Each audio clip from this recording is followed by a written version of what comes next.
Yo, what's going on, guys? Welcome back to the 157 show. Once again, my name is Jonathan, and sitting over here is Auburn Austin. I mean, you didn't lose, so you're Auburn Austin. You didn't play to lose, so you're Auburn Austin for now. We're playing to win in the Birmingham Bowl. Oh yeah, Birmingham Bowl, and a couple of the bowls. I guess all the bowls have been set now. But that's not what it's important. That's not what it's about What's right now. Important is the SEC championship review. Alabama is the SEC champions, and I'm not necessarily shocked because I did pick Alabama on our last episode, but I'm excited. But before we even talk about all of that and all the exciting things that happened in the SEC championship, make sure you hit the subscribe button, that like button, and drop a comment below. Let us know what you guys thought about the championship game. Because There's I know this wasn't a popular opinion, folks. No, it was not. The outcome was not what everyone expected. It was not. Let's be clear. It was definitely not. Yeah. And I think a lot of people were surprised, to be quite honest with you. A lot of people. I think a lot of people were surprised. I agree with that statement. Even the big wigs were surprised. Including College Game Day. I think only one person, it may have been Lee Corso or it may have been Kurt Herbstreit. One of the two is the only one that picked Alabama to win the game. Corso was the only one. Was it Corso? Okay. That picked Alabama to be an upset. Everyone else picked Georgia. Oh, it's not even going to be close. It's a wide margin. Yada yada yada. All this and that. And dude, let me tell you something. They were so far off that you just. But no one would have expected it. And that's the thing. That's what happens when you talk about the Alabama culture. You talk about that innate thing that's hard to quantify. It's hard to describe to anybody. But it's what Alabama has, is that building the culture that this is what we expect. We expect excellence. And if you don't do it, then you're out. Exactly. And that right there, over 13 or 14 years, however long Saban's been there, that right there has grown into a thing that's just ingrained in the culture. And after a bad performance or a couple, up and down games towards the end of the year, you show that culture shine through. Yep. And you saw it happen this weekend. That's just the only reason that they dominated like they did. This was a battle. I'll say that. Alabama, a lot of people say, oh, just based off the score, Alabama dominated. Looking at stats-wise, there's less than 100 total yards of difference. I feel like the final score is not an indicator of how the game went. No. But from start to finish, Alabama did control the game. Yeah. From start to finish. But I'll say from second quarter on. Second quarter, they dropped 24. Yeah, Georgia stayed with them, though. Yeah, they did. And, it was still a game going into the fourth quarter. And looking at it from an Auburn fan perspective, the game kind of turned its tide, pun intended. Yeah. on that I like that. On that 4th and 9 where Kirby elected to go for it. Yep. Instead of kicking the field goal. And I think he did that because he felt like he could not keep up with the offense. He knew. And because they've never had to play from behind. Exactly. And I said in the last episode that this was going to be a battle of the quarterbacks. And we had to make him throw. We had to make Bennett throw. And I feel like that's what we did. We stopped the run early on, and we was able to force him into some passes. There was a pick six in the third quarter, I think it was, late in the third quarter. And that was the game sealer. Yeah, I agree with you. I just said it was going into the fourth quarter. There was still a game, but it was still a possibility that they could, There's a chance, but that kind of sealed the deal. Yeah, you could tell the whole momentum changed after that. They pretty much accepted defeat after that. Bennett, like I said, they haven't, or like you said, they haven't had to play from behind and come back and make throws like that. And I think I alluded to this on a previous episode where if your defense is so stout like Georgia's is, if you have 10 drives where you stop them 10 drives, your offense is going to figure something out between the first drive and the 10th drive. Right. They're going to figure something out and get going, Georgia's. But they can lean on that defense to do the work for them until they get everything going. Yeah. And I'll say this too, and this is the biggest thing that I saw was Alabama's offensive line managed to hold that front seven for them just all night. They hold like penalty, but they was able to stop them from breaking through for I would say 90% of the time. Now there was some struggles in the third quarter, and you and I talked about that where they started to blitz, and you could see that Alabama was not struggling, but they were having issues. Yeah, they were having issues with that. We talked, and I told you, I guarantee you what's going to happen. They're going to start bringing more blitzes, but they were this is what I think happened with their defensive line. I think they got gassed. These guys aren't used to playing whole games. Bennett had through 12 games, Had only thrown like 11 passes in the fourth quarter. Yeah. They're not used to playing like that. And again, like you said, playing from behind, trying to play catch up, they was totally out of rhythm and out of their whole entire game plan. And that's one thing with Bennett. He's never had to play from behind to throw the ball to win a game. Exactly. So it's a whole new facet that he hasn't had to do before. Exactly. And that's where I think Alabama played these close games, and this and they lost to A&M. They know they're battle tested more or less. Georgia, it's over by the second quarter. Truth be told, I mean, honestly, Arkansas game was over at halftime for Georgia. I mean, it was. Let me lay it out for everyone right now. I was very high on Georgia all year. Still am very high on Georgia. I think they're a great team.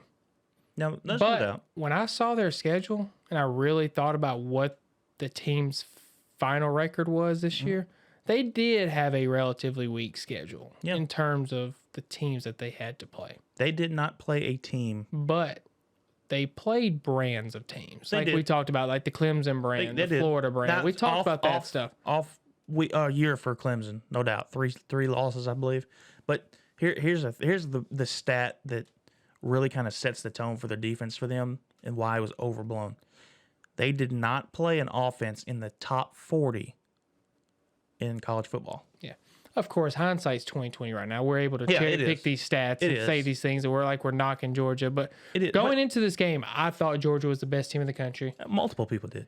I mean, most people did. 95% of the people in the country thought Georgia was going to win. And I hate to sit here and act like I didn't believe that, because I still kind of believe that they are a talented team. Yeah. But if Alabama's firing all cylinders, they have that thing I talked about at the beginning of the episode, that culture. Yep. That's going to push them over the top. And Will Anderson came out and was talking about a lot of rat poison that was talked. Yeah, Nick Saban come out and said it was yummy, and that was really weird, by the way.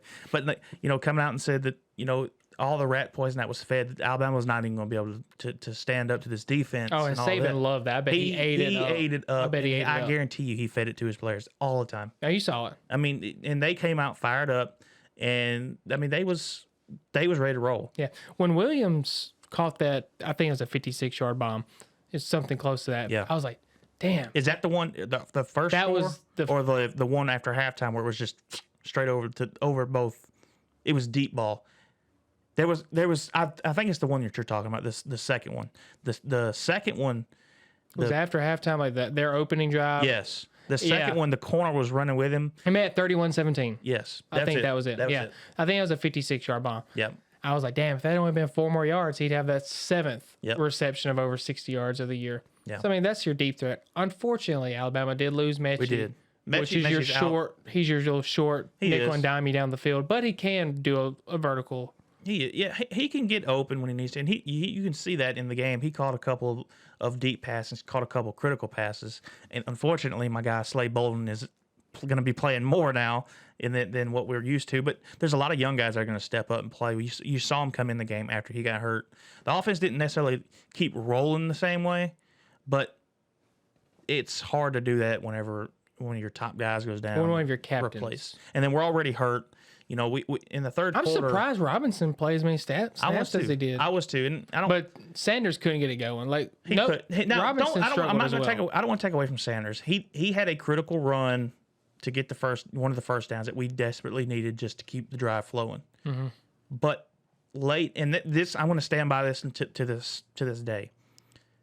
There was one of the runs. It may have been a pass. I don't remember. He went out and he got the ball, and as he was getting tackled, the Georgia guy hit him in the helmet, and he went out with a concussion. You could see it as he was falling that he was just basically rung his bell. I don't know why that was not reviewed for targeting. I don't understand it. He hit him right smack dab in the helmet as he was falling. I think I remember the play you're referring to, and I thought maybe it was targeting, but then no one said anything about it, so I just kind of dismissed it. And went on. And that took him out of the game. And that's why Alabama couldn't run the ball and run the clock out. You had 12 plays. It was 3 drives. 12 plays. You only took like 4 minutes off the clock. Yeah, it was kind of. It was short drives, 3 and outs, and done. I mean, it was you can't do that. And I think that's what kind of led to Georgia even making it closer than what it was, even with the 24. They should have had that last touchdown. Had those 3 drives lasted for 2 minutes, you're talking about killing almost a half a quarter versus killing a third of the quarter, if that. Right. I do want to say this too. To the Georgia, I don't know if he's a tight end or if he's a wide receiver or whoever he is. He's a tight end, but that joker Bowers, is fat. Yes, his name fast. might as well be Powers, because yes. that joker 10, big 10 and for fast. 139. He was moving, and hey, let me tell you this. Hold on, let me pause you there. Freshman, it's crazy. Freshman, folks. He was determined in a lot of his runs that he was going to score, and I was happy for it.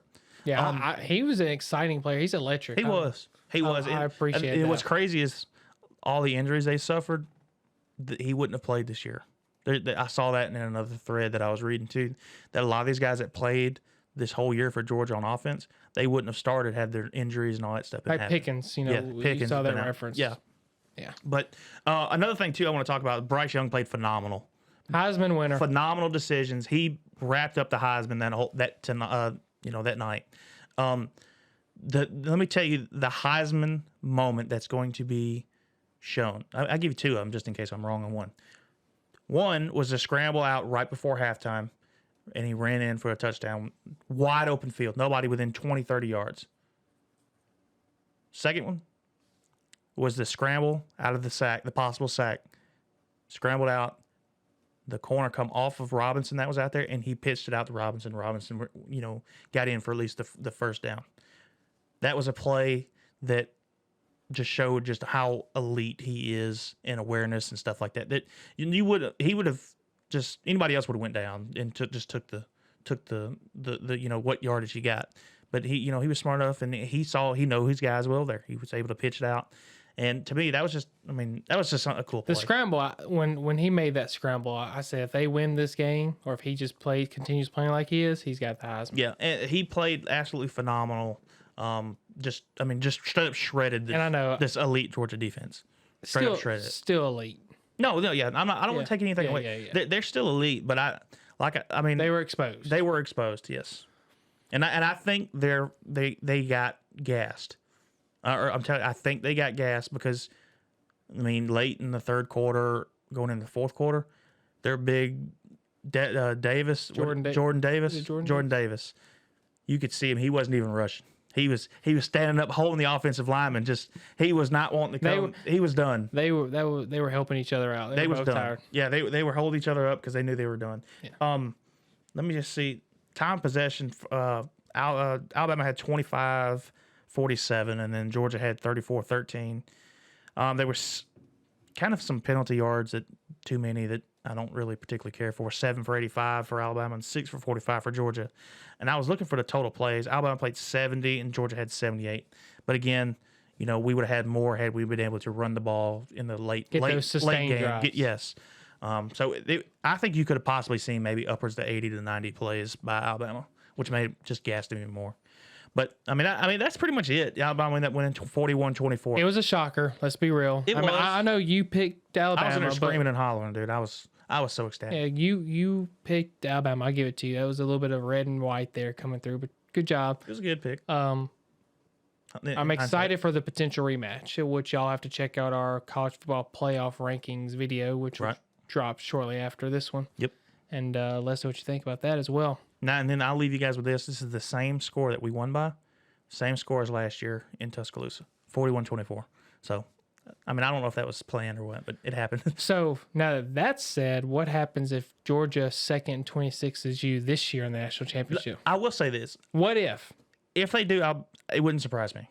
But the way that Bennett was playing, I was anticipating a reverse situation of what happened to them, where their other quarterback would have came in and won Daniels hasn't played since South Carolina, which was early September, I think. I was just sitting there, I was like, man, this dude's going to come in here and do exactly what we did to them. I was anticipating, I was waiting on it. It never happened. So no, you're good. I don't know if he would have won the game for him or not. I was anticipating it. But I don't think so.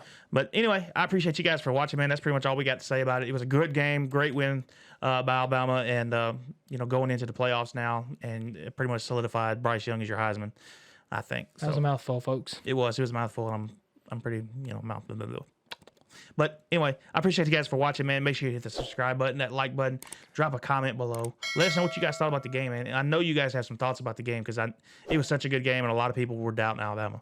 So we'll see you guys next time, man. Roll Tide. War Eagle.